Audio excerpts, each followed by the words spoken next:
Hello, welcome, Cabbage here. Let's play Live Alive on my new Nintendo Switch.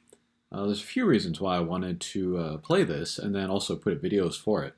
One is because the reason that I bought a Switch was so that I could play Nier Automata, which is coming out in a couple weeks.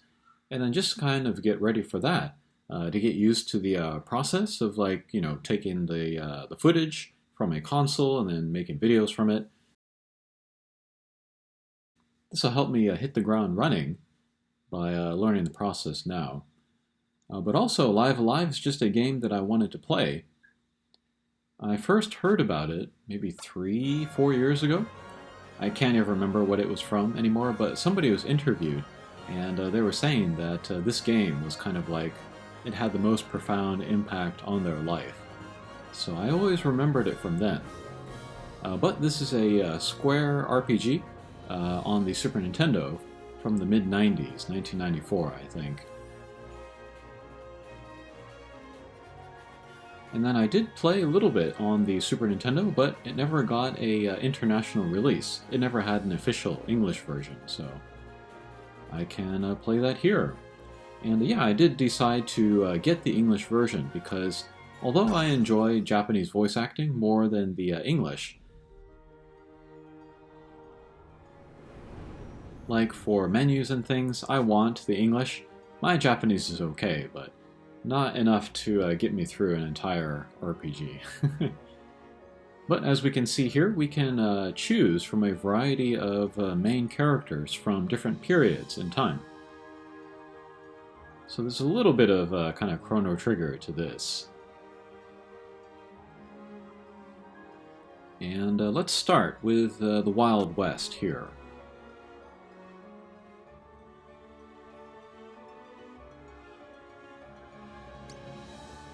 Yeah, I struggled to get this to work. First, I had to buy the capture card for the console, and then I was having trouble getting my computer to recognize it, and then once I did get it to start recognizing it, then I was struggling with the sound. I was trying to find a way to, capture the sound from the footage while also hearing it in real time. That took a little bit of research. And then I had to fiddle with the quality of the capture, so that I wasn't getting gigantic files on my computer and then trying to wrestle with those, trying to get something manageable so that I could upload it and stuff.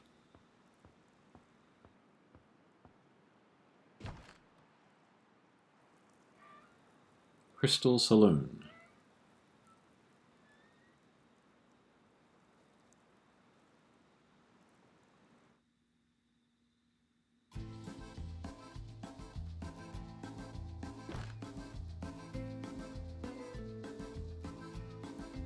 But yeah, besides what I heard from that one person's interview, I really don't know a lot about this game, so I'm interested. Yeah, Wonka.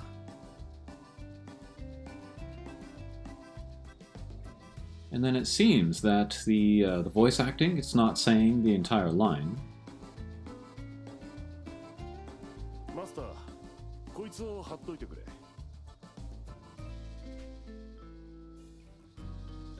新しい手配書かい？ Which is pretty common, actually. If you don't have the full readings of the lines, it's just the first part, or it's even something that's not said at all in the written word, but it conveys the same kind of feeling. And yeah, my verdict is still out for how much I like these HD 2D or 2.5D games. Oh, here we can name our guy. I was tempted to name him Demas, but we'll just stick to the default. But yeah, it's the trend to take old games, old 2D sprite-based games, and then do them in this way with 3D environments or better animation, while maintaining the original character sprites, and then putting really fancy music in there. I don't know if I love it.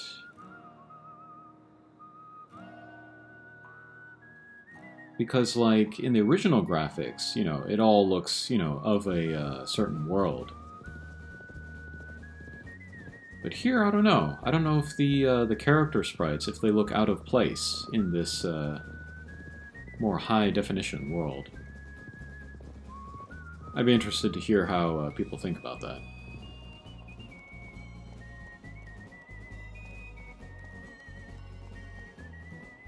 Yo, しばらくだな。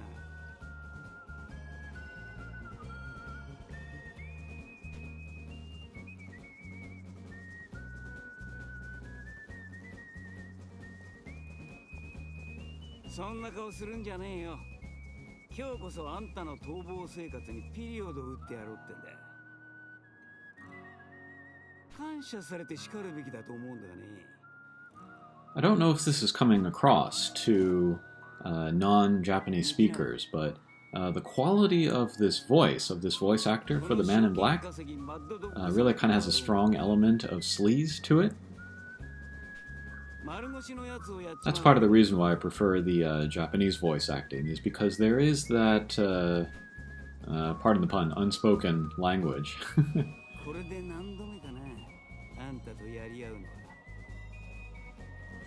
To me, I feel like there's just not the subtlety in performance in English voice acting. Although there are some games that are really good with their English voice acting. I'm thinking of like the Dark Souls games, Final Fantasy XII.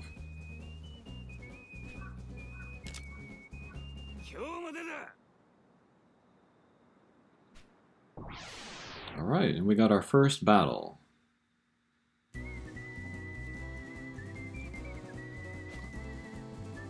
And we have some explanation of the stuff here. So we have gauges that fill, and then you can do actions. And then area of effects of skills. And then when a teammate is KO'd, they won't die, and then you can heal them, they'll come back. But if they're attacked again while they're KO'd, then they're gone. And then here is a field, and we can move along. And it kind of acts like a roguelike type game, where every time you move, the enemies will also get an action. In this case, it's the gauge filling. And then we can choose from a bunch of actions, and they have like different ranges or different areas of effect. And I got a counterattack here.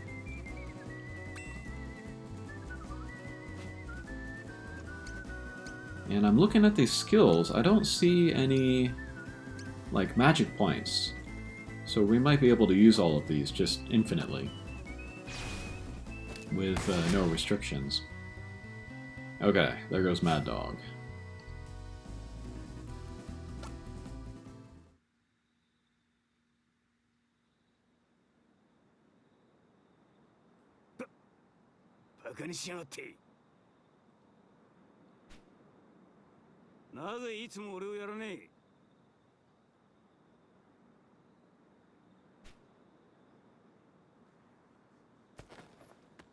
Oh, another reason why I chose the English version for this game, and why I will choose the English version for Automata, is for the viewer. If the menus and then the text are in English, that means I don't have to translate it.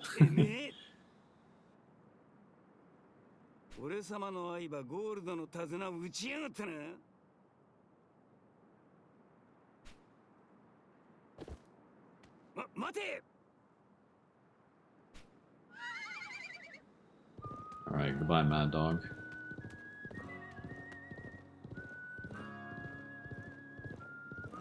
I've visited landscapes like this. I've been to like Arizona and Utah, and it's very beautiful. Oh, he speaks. Okay, I think that will do it for this video.